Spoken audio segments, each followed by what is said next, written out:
EternalBlue was an exploit that was developed by NSA, the National Security Administration at the US.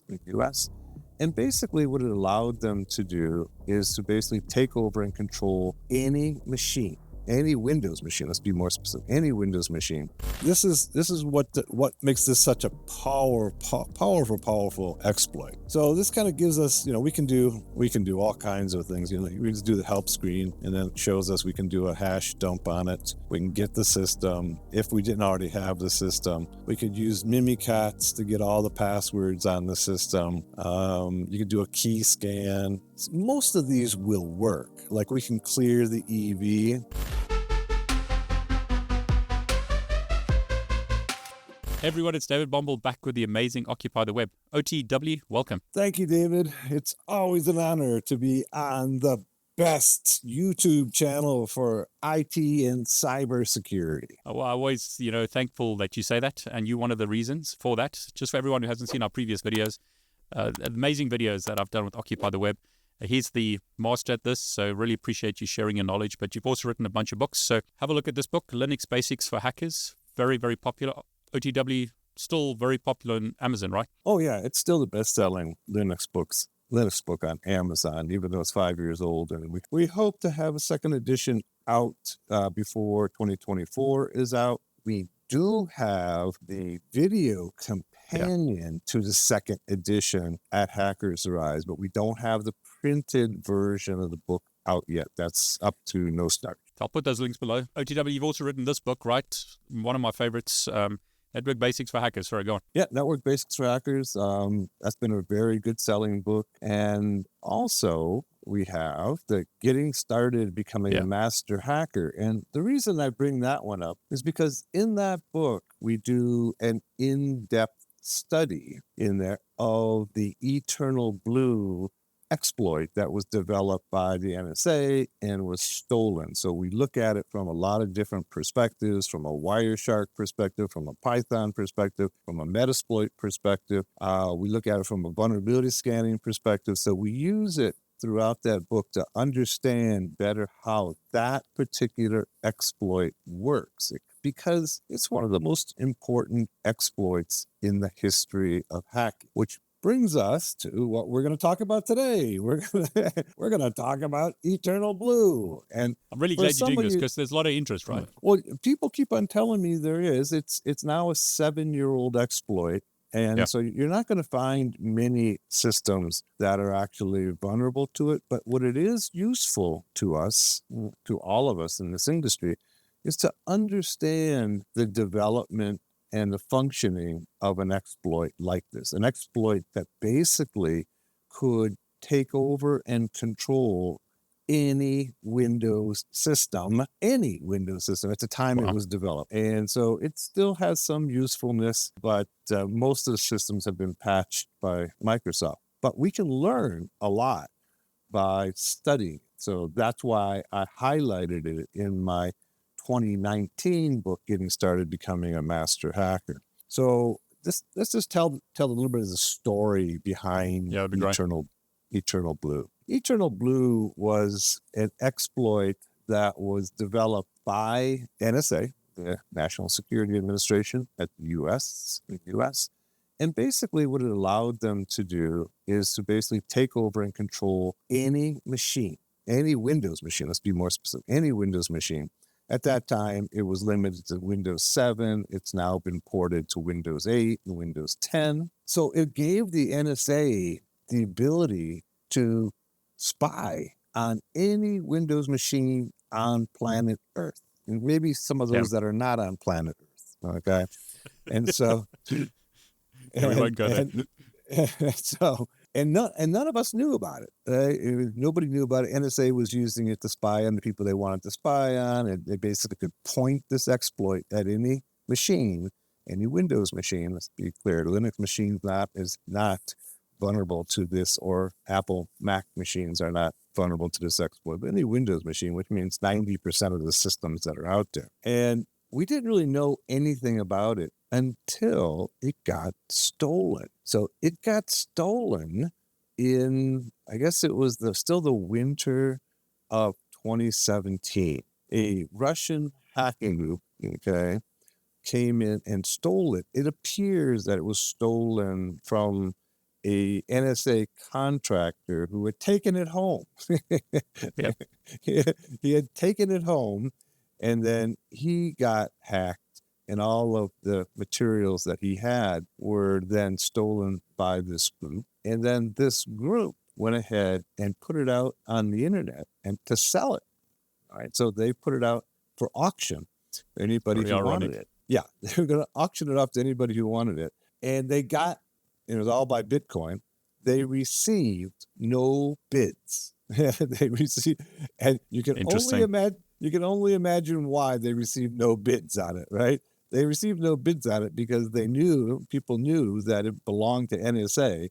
And if you purchased it, you would immediately become a target of the NSA. Yep. NSA is not going to just say, "Oh, fine, you've got our prized possession that's worth millions of dollars," and they may have paid millions of dollars for it. And one of the things that we've talked about here before is that there's an industry in the world that produces exploits, hacks, call them, all right, exploits, hacks, that do this legally and sell them to governments. If you develop an exploit and you sell it on the black market, it's a crime. If you sell it to the government, it's legal. Of course, yep. the government makes the rules. Exactly. Exactly. And your government may be different to my government. Yep. Right. Exactly. So what might be legal in one country is going to be illegal in another country. And so this all gets kind of convoluted, what's the difference between a white hat and a black hat. And I talk about that in my books, is that, it's that terminology is maybe antiquated because I could be a white hat in the U.S. but be a black hat in Russia, vice versa, right? Yeah. So what am I? So exactly. maybe it just is terminology that we should put to bed and talk about just hackers in general. But this particular exploit was then stolen and put out for bid. Nobody bid on it. So the Russian group, all right, we're pretty sure it's a Russian group, then just basically gave it away, okay, in March of 2017. And Microsoft gave it the designation of MS17010. So that's the EternalBlue. And the beauty of this is that it probably took years to develop. It's probably worth millions of dollars. And then this group put it out to the public, okay, in March. Immediately, Microsoft patched it. It is a flaw. It's a vulnerability in SMB, server message block, right? That's the protocol, port 445, that allows machines to be able to share resources between them. Server message block has been a problem from the beginning of local area networks, Microsoft and Linux local area networks. I mean, there's been a lot of Samba is the equivalent in Linux and the Unix world, and it's had its problems as well. And so the part of the problem is that it allows this sharing between different machines. So if you can break it, you can get inside of the system with system admin privileges and then also traverse to the other machines on the network. So it's been an issue. It's pretty complex. The folks at NSA figured out a way to break it, and it requires, if I remember correctly, SMB1 and SMB2 to be installed on the system. It takes advantage of those two protocols not working well together.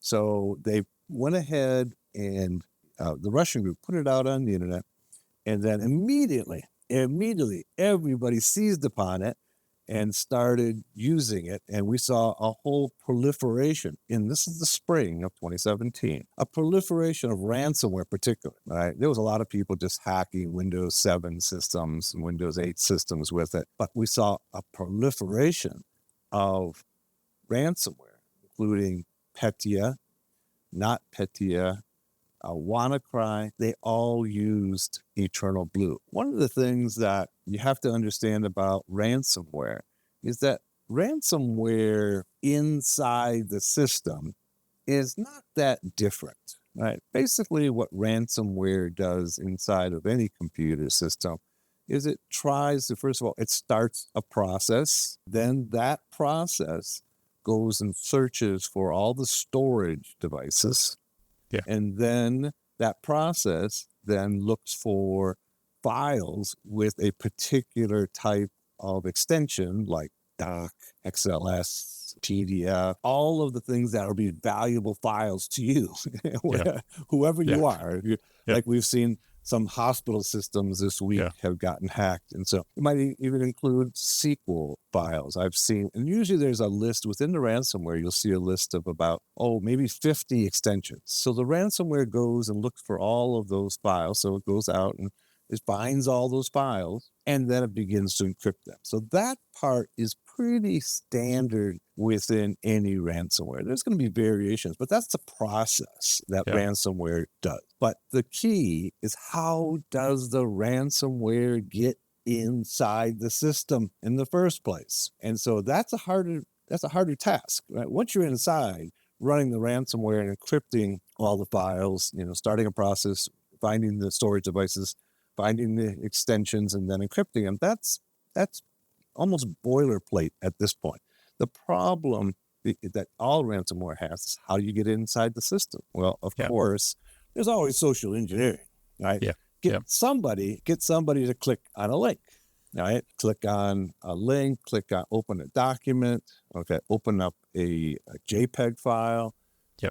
All of these are ways of getting inside the system. And all of the cyber criminal groups and the cyber intelligence groups use these techniques. So as I've said in previous videos, don't underestimate social engineering, because social engineering is used by everybody, within this industry, within the industry of exploitation and hacking and intelligence. So sometimes you're lucky to have an exploit like EternalBlue that allows you to simply point at an IP address and take it over. But that's more the exception than the rule. The rule is you have to find a way inside. So what happened when this particular exploit was given out to the public and not everybody had patched it? Because immediately, people don't always patch immediately, despite, those of us in the industry, we all encourage patching, but we also recognize that people don't always patch immediately, even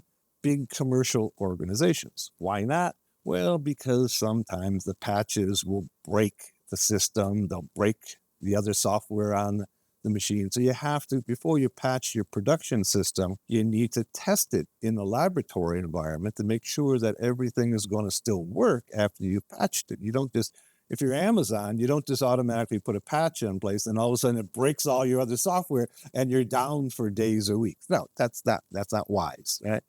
And so anybody who's got a production server is going to test it and take a while before they actually apply a patch, because we know from history that not all the patches work the way they're intended to, and they might work the way that Microsoft intended it to, but it may not work the way that we want it to, because we have software, we have unique or custom-made software for our environment that hasn't been tested on with this patch. So these are all the considerations that people have in terms of patching systems. So when a new exploit is developed and it's out there, like EternalBlue was, for the criminal gangs, there's a window, and that window is open for sometimes longer than you expect. You can actually still find some unpatched Windows 7 systems out there now.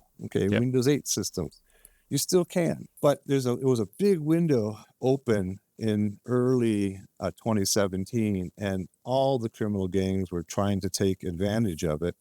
And so we ended up with Petya, NotPetya, WannaCry, which thanks to Marcus Hutchins, he was able to short circuit that particular, and that used EternalBlue too, but Marcus was able to short circuit WannaCry by finding the URL for the command and control server, which is an excellent story that if you're not familiar with it, check it out. I think Marcus has some videos discussing it. But so what I want to talk about today is EternalBlue. And so let's take a look at it. And I'll be Great. using an unpatched. I kept an unpatched Windows 7 system, right? It's a virtual machine of a Windows 7 system. And I'll be using, this one is like Kali 2020. So it's not the latest and greatest, but you don't need the latest and greatest to do it, right? It's been part of Kali since like 2017. And what has happened is that the exploit has been reverse engineered by a number of people and has been placed into Metasploit and other places. So let's go ahead and log in. It'll be part of your system, no matter what, basically whatever year you're using, with the exception if you're using a really, really old Kali. Let's go ahead and let's do, first of all, let's go ahead and do a search exploit. Let's see what we find here. Search exploit allows us to go ahead and search, okay, for any exploits that meet that particular criteria. And you can see here that in this one here, we have a Windows EternalBlue SMB remote code execution there. I got the number right. Yes, I remembered correctly. So we can see that we found a few, three of them, three exploits by just going search exploit EternalBlue. That's the name that the folks at our good friends at NSA gave it. I don't really know where that name came from, but I will tell you that the best I can figure out where that name came from is that at the time that this exploit was developed, there was a Netflix series on Genghis Khan, and Genghis Khan makes reference to EternalBlue. And so I had never heard the term before. So that's the only clue I have is where that name came from. I've never heard anybody else speculate as to where it comes from. So for people watching, put in the comments below if you've got a theory. If somebody knows where it came from. Yeah, the only place I've heard that term used, almost simultaneous to the development of this exploit, was a Netflix show. Oh, let me see if I can just find it. I find the name, but it was on Genghis Khan. And if you guys know about it, let me know. If you know where the name came from, I'd be really interested in finding it because I've never heard anybody come up with a good explanation of where that name EternalBlue came from. So let's go ahead and so we can see that there's at least three exploits. We can go into MSF console, which is the Metasploit, right? Which is, if you're not familiar with it, there's in our exploitation tools, we can see here the Metasploit framework, right? And we can just start it by either clicking on that or just go in MSF console. Metasploit is a tool that has a lot of hacking cybersecurity tools built into it for doing pen testing. Right? It doesn't have, it doesn't have 0 days in it. It has known exploits, right? Known exploits. And it's one of the things that as a pen tester you need to do is that you need to try the known exploits and then if you can actually hack a system with just your knowledge of the system or develop your own 0 day, all the better. But the first thing you need to do is try the known exploits. As I always say, is that if you're the head of information security for a firm and your company gets hacked by a 0 day, that's forgivable, right? Yeah. Oh, well, we did our best and we got hacked by a 0 day by some criminal group or, the Russians or whoever. But if you get hacked by a known exploit, then that's not forgivable, right? And you're fired. Unfortunately, that doesn't happen enough. In other words, that people don't get fired for, because your system should never be exploitable by known exploits, known vulnerabilities and known exploits. That's your primary job, is to make sure that you don't get hacked by those that are already well known, like EternalBlue and so many others. Let's go ahead and take a look, do a search. And this tool has a lot of those older known exploits in them. And we can go in here and you can see there's an auxiliary module here. And this auxiliary module, basically, this one looks for the presence of what's called eternal romance. Eternal romance is the shell code. Is the shell code that this particular exploit placed inside the Windows system. Then there's another one here that is, these are both looking for the exploit. They're scanning for whether or not they're vulnerable. Let's try this one out right here. Let's go and copy it. And the keyword in Metasploit is use, all right? And we're going to go ahead and paste it in there. It's a SMB scanner, and I'm going to go ahead and clear so we can see it better, and then just do an info on it. So this uses information disclosure to determine if MS 17010 has been patched or not. All right, that's what we're trying to do first. Like any exploitation, the first thing you need to do is do your proper reconnaissance. Otherwise, you're going to be wasting your time. So we're going to go ahead and then do show options. And you can see here that these are the name of various variables, okay? And then here's the setting, and here's the required, and here's the description. So when you're working in Metasploit, the first thing you need to do is check to see whether or not any of these are required. If they're not, you don't have to do anything. If they do, okay, yes, then you got to make sure that there is something there. And you can see that it targets port 445, all right? You can put in the SMB domain, SMB password, SMB user, but very often you don't have to. So next thing I got to do is I've got to go check to put in the rhost. Rhost is remote host. This is the target. That's the terminology that Metasploit uses for the target, and it's required. So basically, the only thing I really need to do here is to put in the rhosts. So let's go open up my Windows 7 system, my vulnerable Windows 7 system. Okay, and we've got all kinds of malware on this system. Some TikTok malware. Imagine that, TikTok malware and WannaCry. We won't go into TikTok, but I developed some malware and called it TikTok just for demonstration purposes. All right.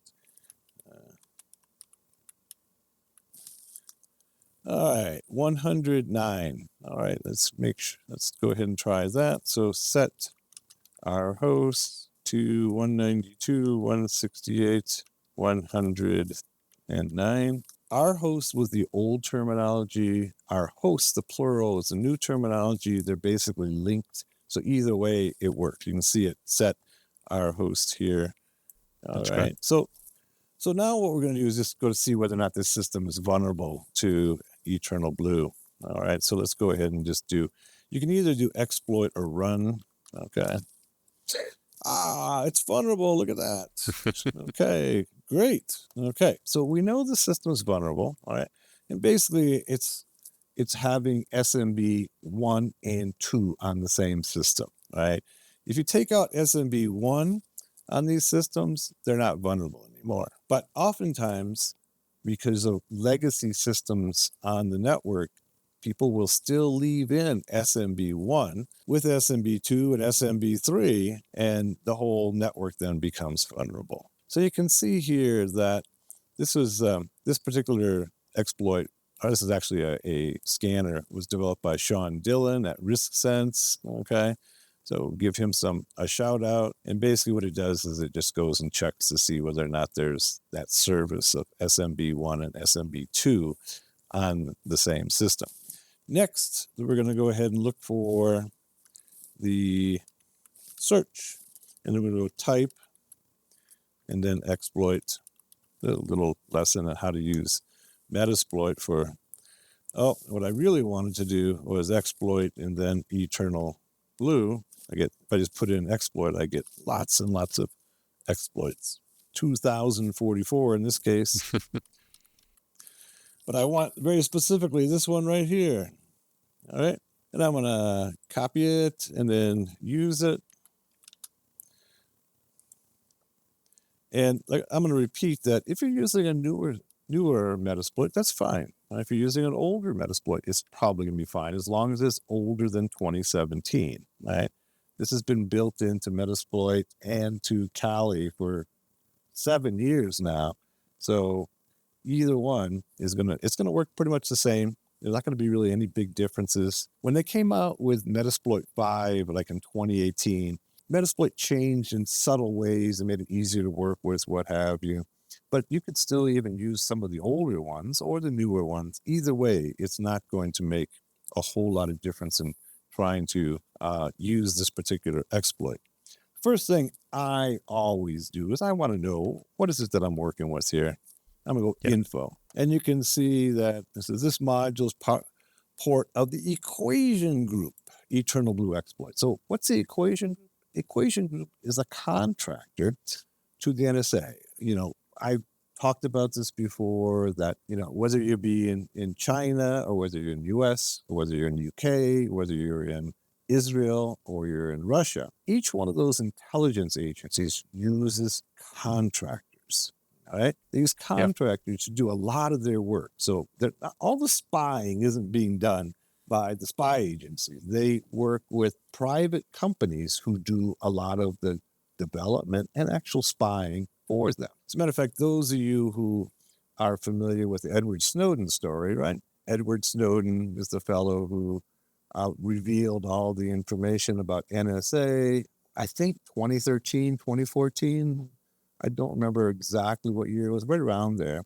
And he left and spilled all this information to the world. So we know a lot about how the NSA works based upon what he spilled. Unfortunately, he's living in Russia now to try to avoid prosecution in the US. But the reason I bring up that story is that when Snowden, most people know him as an NSA employee, but he really wasn't an NSA employee. He was an employee of a contractor.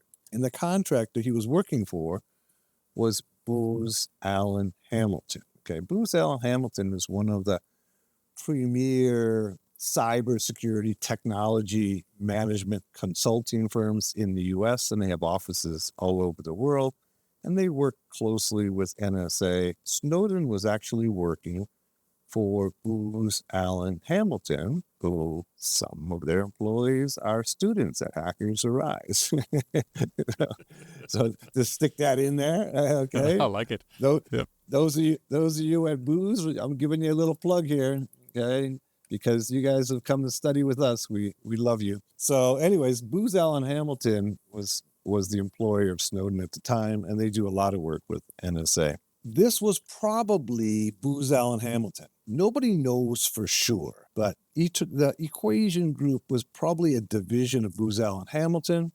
They've been around for 100 years, but they really specialize in cybersecurity and technology management consulting, and they've gotten really close ties to the U.S. Department of Defense and the intelligence community, and they run many of the spy facilities in the U.S. and around the world, and Snowden was working at one of them in Hawaii at that time. So let's go. We got some information about it. We know. Let's go up here, look at our hosts. Our host both work with Metasploit. Our port, it has to be. Although you can change the R port, it's not going to work, okay, if you do, because SMB is on port 445, right?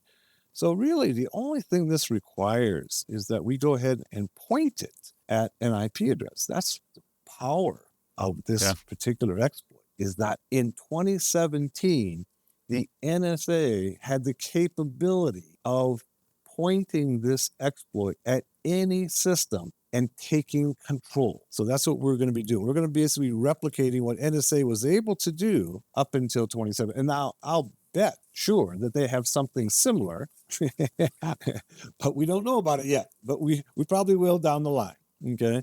So let's go set our hosts. Yeah, Snowden's revelations were quite a wake-up call for many people, right? And governments. Oh, yeah. Snowden's revelations were really an important milestone in the history of hacking and intelligence gathering, because he showed that the NSA was spying on lots and lots of people, including leaders of friendly governments. Right? That they were listening in on conversations of Angela Merkel and other leaders that were friendly governments, and that also that the major players in the U.S., right, the major players in the U.S. are the major players in the world, the social media companies, the mobile companies, were giving them unfettered access to the pipe. That means that they were saying, oh, well, this is for national security reasons, so of course we'll give you access to all of our packets going across our stream. And that was really eye-opening for the rest of the world. I don't think it was eye-opening for anybody within the intelligence community because we all know what they do, right? And we know that, if you're Microsoft, think about this. If you're Microsoft and the NSA comes to you and says, look, we really, this is national security. Say this is like 2002, all right? And we just had 9/11. And it's really important that we suspect there's going to be another terrorist attack. And we need to put a backdoor into all of your operating systems so we can track this potential attacks. What do you think Microsoft's going to say? Well, exactly. I would like to think they would say no. But in reality, what they say is, yes, we know this from experience, right? They say yes, and they give access. They say this is national security. Lives will be lost unless you give us a back door into your operating system. Or, one that is a revelation of this last couple of weeks is that Avast, the antivirus company, has been gathering information off your browser and selling it. Okay. That's crazy. So AV software is one of those that you really have to be careful of because you're really giving the AV software access to everything on your system. And if they decide to use it or sell it, then it's not any different than, say, TikTok. TikTok gathers all this information off your system and they put it into a repository, which the Chinese government, if they want to, has access to it. Now, I'm not saying that they're selling it to the Chinese government, but they have an agreement with the Chinese government that says if the Chinese government wants it, they can have it. Right? That's not that different than the U.S. companies that don't refuse the NSA when the NSA says, we need your data. But your AV companies, right, there's a lot of those out there. There's a lot of AV companies, and some people are going ahead and giving away free AV, right? Yep. So I install your AV on my system, and they take all my data. They can see all my data. And with Avast, we now know that's what they're doing, right? Avast is stealing. It's crazy. They're taking all your information and then they're selling it to the highest bidder. That's a dangerous situation. So as I always say, and I didn't originate this phrase, but I certainly live by it. If a service is free, you are not the customer, right? Yep. You are the product, right? Exactly. You're the product. They're selling your data. Why else? What would be the business model? What would be the workable business model to giving away a free service? Exactly. The free service is they're selling you. You're giving away your information and they're selling it to somebody else. Okay, so just be careful. So let's go ahead and put in our hosts like this, 192, 168, 109. And then we're going to do show options before we do anything. And we can see that all the things that are required, okay, are there. Since Metasploit 5, it will automatically load a payload. So if you're using an older version, you have to load a payload. With Metasploit 5 and later, it automatically loads an appropriate payload. All right, in this case, Windows 64, Interpreter Reverse TCP. Let's go through each one of those sections there. This means that it works against Windows systems. It works against 64-bit Windows systems. It implants shellcode that is referred to by Metasploit as the Meterpreter. Okay, that is a special piece of shellcode that Metasploit has developed that enables it to run special post-exploitation modules and scripts against the targets. So it has more power than a normal shell would. And then reverse TCP means that it uses TCP to communicate, but it's reverse, which means that it will call back to you. So once you implant this shell code onto the system, so we got to think about exploitation. Just like we talked about ransomware, you have to get inside the system first, and then you have to plant something there. In the case of ransomware, we get inside and then we plant the ransomware that does all the encryption, finds the storage device, finds the extensions, and then encrypts all that data. In this one here, we're getting inside the system. Okay, that's what the exploit does. And then we're planting inside the system a interpreter shell. All right, that's going to give us control over that system. So let's go ahead and see. You can see down below, this particular one works against Windows 7, Windows 8, Windows 2008 server. There are also versions that run against Windows 8 and 10, both, okay, if the right conditions are in place. Let's be clear, okay, if the right conditions are in place. It's going to still requires that it has SMB1, SMB2. I also want to put a little plug in for my Network Basics book, is that we talk extensively in Network Basics book about SMB. So if this is a mysterious protocol for you, take a look at it. And we do a whole chapter on SMB. And the reason we do that, I try to work with some of the major protocols so that you have a better understanding of how they function and then how you can break them. And here's one of the ways that you can break SMB. So let's go ahead and do an exploit and keep our fingers crossed, say a prayer to the hacker gods, and maybe we'll get inside. And we're still waiting. Sometimes if you have to wait a long time like this, it's usually an indication it's not working. And that's, this is a tried and true exploit that has been around for a while. It kind of it failed. All right. I'm glad that happened because it kind of shows that even with an exploit that has been well known and well tried for years now, it sometimes fails. Oh, and then we did a win, even better. Yeah, that's we great. did a fail and a win. So this one will try 3 times before giving up. And if we go up above, it'll, we have to go into the advanced settings. We can change the number of tries that it makes in the advanced settings, but we got it. You can see we have an interpreter prompt on that system. So we can go sysinfo. You can see It's my PC, Windows 7, 64-bit. We can do a dir, and it'll give me all the Windows directories. And I can do an IP config, among other things. I have system admin privileges on this particular machine that gives me total control.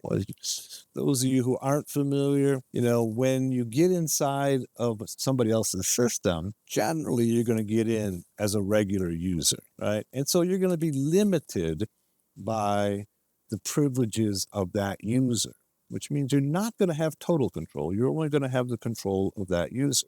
If you can get inside as a system admin, you have total control over the system. You can do anything you want. And this is one of the beauties of EternalBlue is it comes in as system admin. Very often as a hacker, you'll come in as a regular user, and then you have to work to be able to escalate privileges to sysadmins. So this is what makes this such a powerful exploit. So this kind of gives us, we can do all kinds of things. We just do the help screen, and then it shows us we can do a hash dump on it. We can get the system. If we didn't already have the system, we could use Mimikatz to get all the passwords on the system. You could do a key scan. Most of these will work. Like we can clear the EV. I also want to put a little plug in that we saw a anti-forensics technique this week being used using the MSV util command in Windows, and that was something that I outlined in my book, Getting Started Becoming a Master Hacker. I hadn't seen any malware using it until this last week. So somebody's reading my book.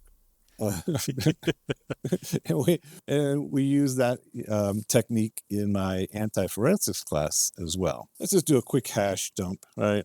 And we can just see all the hashes. Okay, there's the hashes. And then, of course, if we wanted to continue to work on the system, we could take each one of these hashes and run it against something like Hashcat or other hash cracking tools. Okay, we could also load in. There's a post-exploitation module in Metasploit called Mimikatz, which is and we've seen Mimikatz being used in a lot of malicious malware. What it does is that it goes into RAM of the system that you've exploited and pulls the passwords out of RAM. Because the passwords, after a password is used, okay, it stores it into RAM in clear text. And so Mimikatz, which was developed by a fellow goes by the name of Gentle Kiwi, he developed this bit of software that will go into RAM and pull the passwords out in clear text. Microsoft keeps on combating it.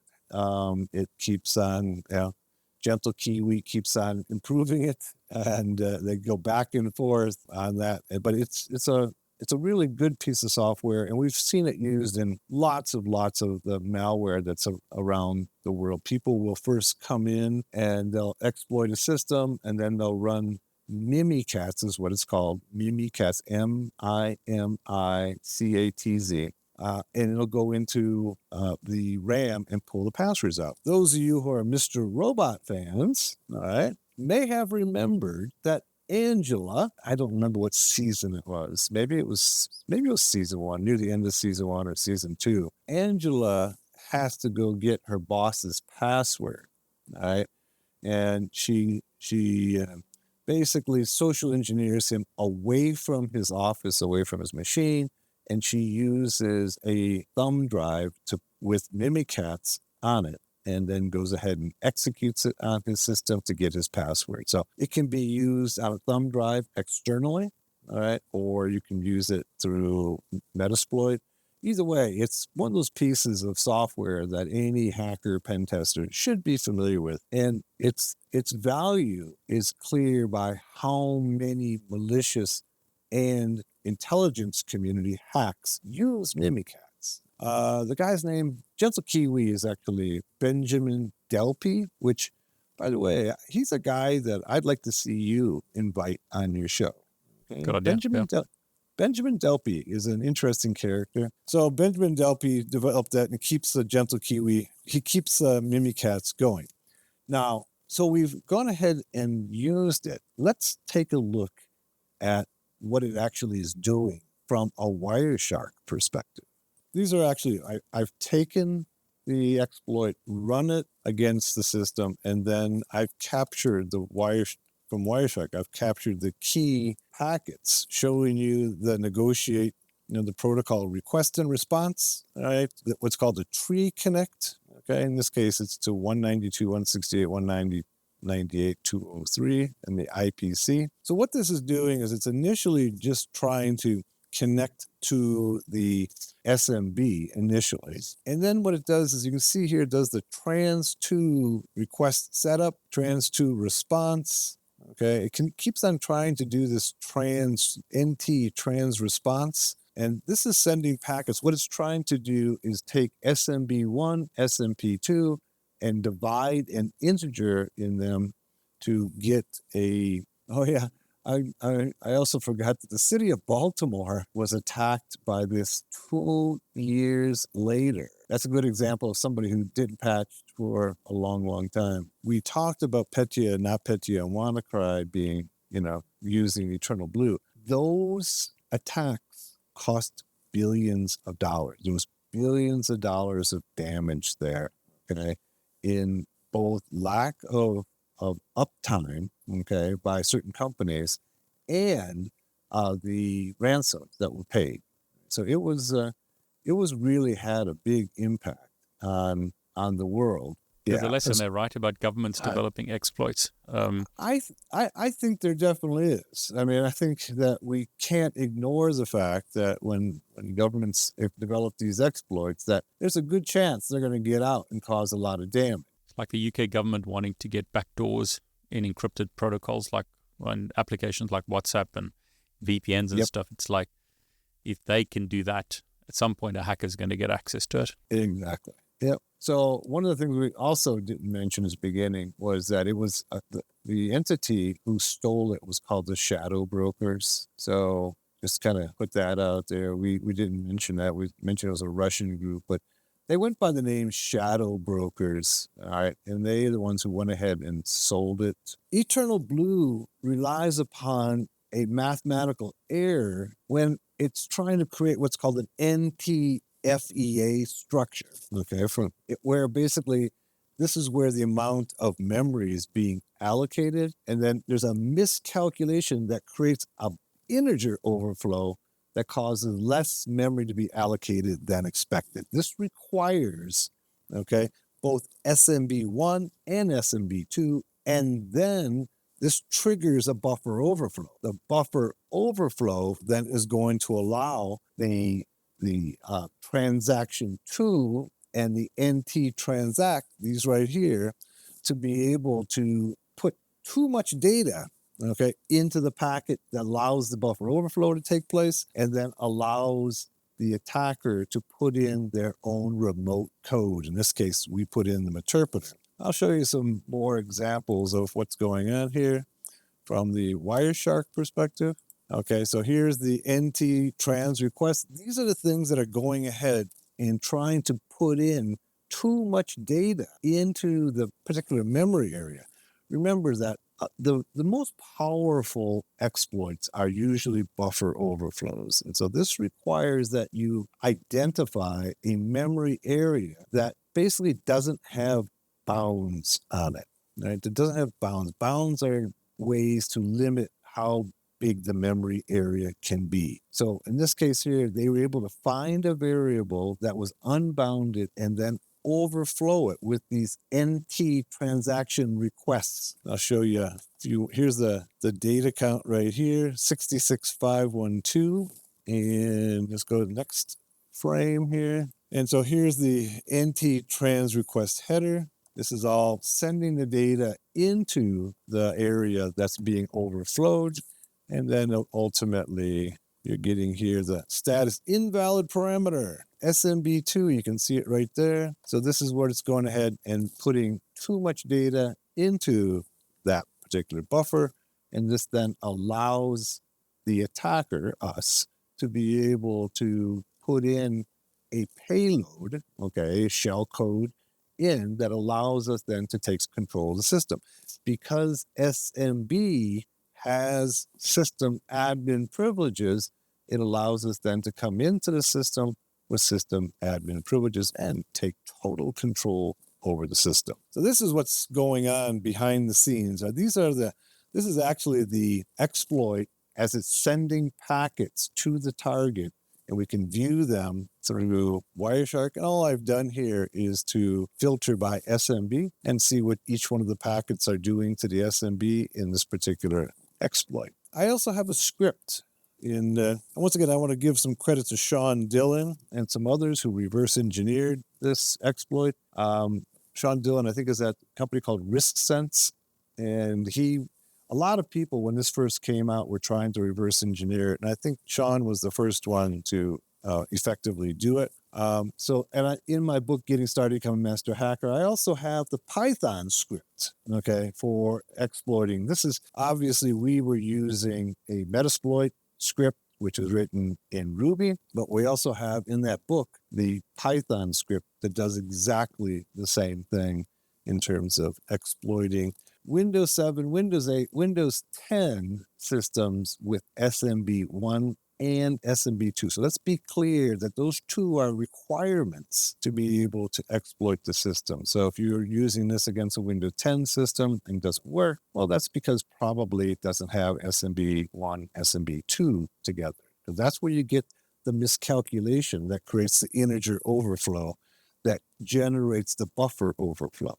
All right, this is the start of it, okay? And so it uses a number of modules, and it imports each one of those. That's all this is doing here. It's just importing the various modules. You can see that it's getting my SMB, okay, which is a module in Python and some others. And this is MS101, MS17010 for Windows 2000 and later. And it goes through, it's tested on all of these systems, including 8.1, Windows 10. And then if we scroll down this a bit on this, we can see a little more of this. Can't get it all on the screen. It's actually a pretty lengthy script, okay? Like I said, it's all in my book, Getting Started Becoming a Master Hacker. And basically, it's going ahead and finding the name pipe, okay? So it uses the name pipe to be able to get inside the system. You can see some of the functions that it's creating to do that. And then here, it's going through an if then else, okay, trying to determine whether or not they can overflow the buffer. That's what is going on here. If, else, all right. If the target's 64-bit, 32-bit, it's basically determined. I guess this right here, I look at it closer, it looks like it's trying to determine the type, okay, of operating system. Either it's x86 or x64. That's what it's doing there. And then is a for statement. Now, those of you who are familiar with Python, is a for I in range of 10. Goes ahead and align the transaction and leak. If the leak info is not done, break it. In this case, if the leak failed, try again. And it keeps on going through, trying to create this buffer overflow in the SMB by sending these NT transaction packets that cause a miscalculation in the integer overflow, which then creates a buffer overflow. So that's the basics. It's not all of it. It's the key parts. You can see it's 500. This one we're at 522 lines of it. I just took out some key parts of it to show you. The whole script is in my book, Getting Started Becoming a Master Hacker, where in several of the chapters in that book, we go through looking at EternalBlue from different perspectives, from trying to do a vulnerability scan on using it in Metasploit, creating a Python script to exploit it, and a few other places. So we kind of do a case. Oh, we also use Wireshark to analyze it. So we do kind of a case study on EternalBlue because it's such an important exploit in the history of hacking. That's great. I mean, I think we've discussed this before.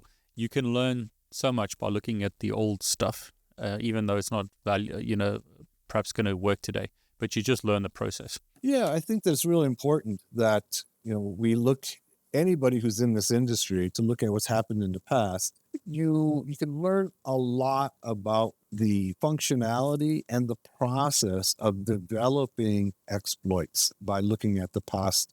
So if you can break down the old ones and reverse engineer it. Some cases, that's what we do in our reverse engineering course, is that we take old exploits and then try to alter them so that they will work in a different environment. That's what the whole reverse engineering malware industry is about. And the CIA does it, the NSA does it, Unit 8200 in Israel does it. Everybody does it. So there's no point in really creating new malware if you can take the old malware and make some tweaks to it and have it work in a different way and still be effective. So that's why it's important to understand these old. So it might be that by understanding EternalBlue, all right, looking in depth at how it works, that you can go ahead and alter it, edit it, and make it work in a different environment, or at least the functionality in a different environment. Occupy the Web, I really want to thank you as always, for sharing. You make it so simple. We've had so much feedback on our videos about the way that you explain stuff. Keep it simple, even though you've got all this knowledge. So as always, thanks so much for sharing. Thanks, David, for having me. I always enjoy being on your show, and appreciate it. I enjoy sharing this information and trying to bring more and more people into our industry of cybersecurity. So that's fantastic. For everyone who's watching, please put your comments below, stuff that you want to see. We are thinking about Mr. Robot, perhaps some more SDR. Just let us know what you want. Metasploit, maybe more of that. Just, put comments below, stuff that you want to see. OTW, thanks so much. Thanks, David.